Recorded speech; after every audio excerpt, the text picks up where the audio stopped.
Welcome to this session on planning risk responses, as it's considered as the last step when doing a risk analysis on the planning phase. So we completed identifying our risks, we performed the qualitative risk analysis, we performed the quantitative risk analysis. Now it's the time to plan the risk responses. So what exactly is planning risk responses? But first, let's understand its component as it's considered as part of the planning of the risk planning process. And this phase or this process focuses on defining the actions to address the identified risks proactively. This video will explore the key strategies, including the mitigation or the action can be taken to handle these risks, including the mitigation, transferring, accepting, and avoiding, and discussing how to select the most appropriate approach. Finally, we'll emphasize how to ensure that these responses aligns with the project objectives to support the overall project success. The key to ITTOs involved at this process, the inputs is well known to us now. The tools and techniques here, I say, the expert judgment, the data gathering, the strategies for threats, handling threats, strategies for opportunities.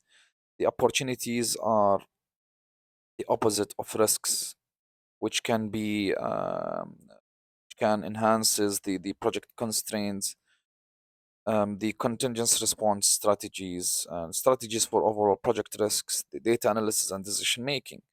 The outputs here would be changing requests in order that you have, in case of that you have identified any, let's say, a risk response that you have to update your risk responses by following the change management process by submitting the change requests to update your documentation. Also, the project management plan updates and the project documents updates. But let's first start understanding the like what do we mean by planning risk responses. So planning risk responses involves defining a proactive actions to manage identified risks effectively. The primary goal of this process is to reduce the impact or likelihood of threats while exploiting potential opportunities. By carefully planning responses, project teams can ensure that the risks are addressed in a way that supports the project success and minimize the disruptions.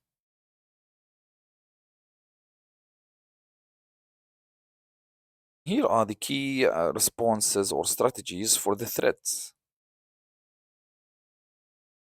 There are four primary strategies for addressing these threats or risks on the project. The first one is mitigation.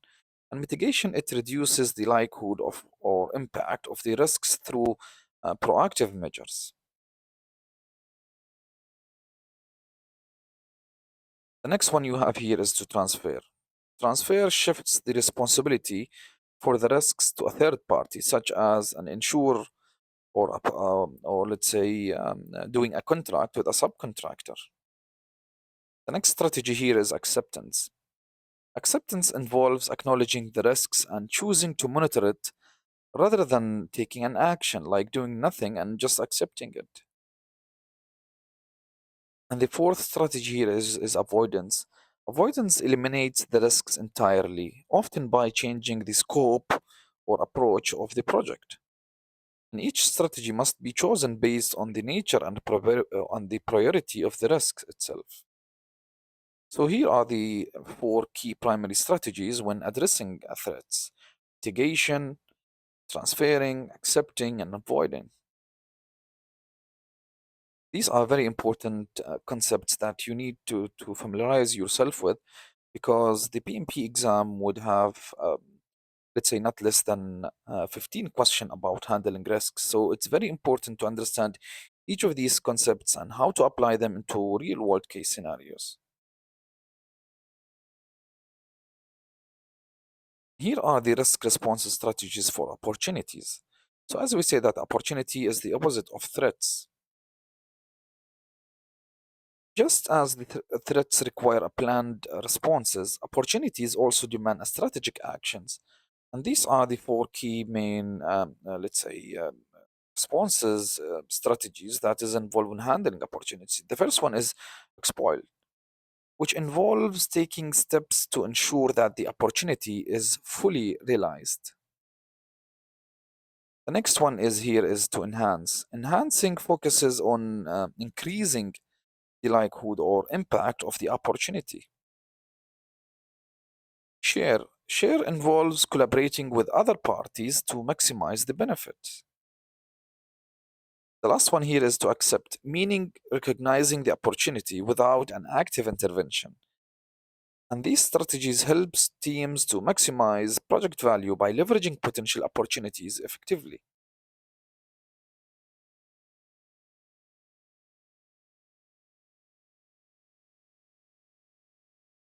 How to select the appropriate strategies when handling, let's say, threats or opportunities. So, selecting the appropriate risk response strategies requires a careful consideration of several factors, including the risk probability, impact, and alignment with the project objectives. Additionally, teams must evaluate the resource availability and the stakeholder preferences. By systematically analyzing these elements, project teams can ensure that the chosen strategies are practical and effective in achieving the desired outcomes. So ensure that you select the appropriate risk response based on these key factors. Now let's see mitigation in action. Let's take an example of mitigation in action, which could involve strengthening the vendor contracts to reduce the likelihood of delivery delays. And by addressing the root cause of risk, teams can minimize the potential impact on the project constraints. However, mitigation efforts requires an ongoing monitoring to ensure that the implemented actions remain effective throughout the project.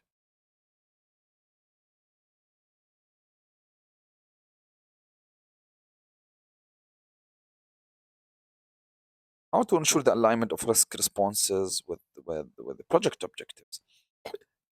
So aligning risk responses with the project objectives is critical to maintaining overall project coherence.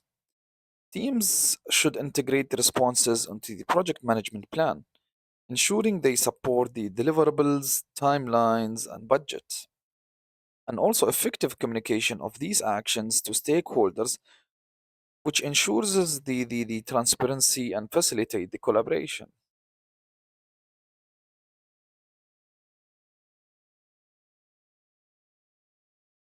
After we identify the risk, let's say, responses, and we have identified what are the actions that going to be taken to handle each of these risks.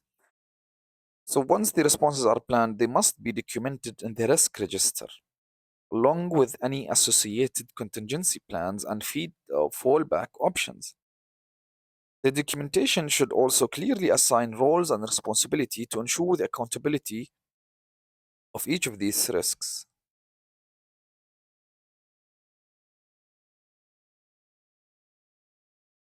Having a proactive risk responses, and let's see now its key benefit. So, proactive risk responses offer a numerous benefits, including minimizing the disruptions and improving the project predictability. They also enhances the stakeholder confidence by demonstrating a structured and throughout approach to manage the uncertainties. Additionally, well-planned responses supports timely and informed decision making, ensuring project continuity. To summarize our session on planning responses, we say that it's a critical component of risk management that ensures a proactive measures and actions are in place to address potential threats and opportunities. By choosing strategies that align with the project objectives and constraints, project teams can enhances uh, the action and reduces any let's say impact on the project constraint and minimizes the impact of uncertainties. Remember, the goal of risk response planning is not just to manage risks, but also to ensure taking an action against these risks to ensure the project success.